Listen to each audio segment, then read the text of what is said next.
And in the context of this work, I had no idea what emotional labor was, but I just felt like there were so many days that I was so exhausted.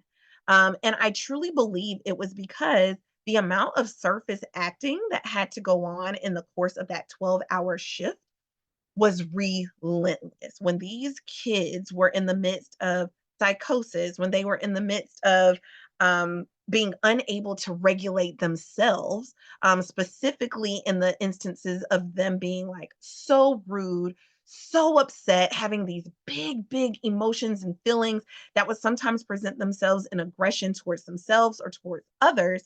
I had to dig deep into my surface acting bag. I didn't even know that I had it then, but I had to consistently and repetitively dig deep in that space of maintaining a calm voice, of resetting once they came out of that mental space, and presenting them with options that were therapeutic.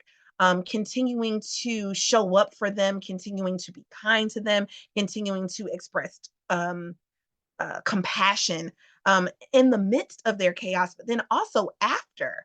And what I found with this was it was my version of service with a smile. It was my version of trying to maintain the expectation of the quote unquote filling rules of that facility while maintaining the connection and the therapeutic necessities for those youth to be able to combat their challenges and issues.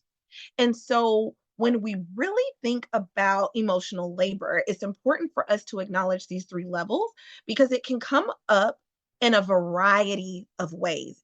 And in my experience, it's that the further out from the core you are, the further you are out from your true personality and your true genuine acting, the more exhaustive the response is.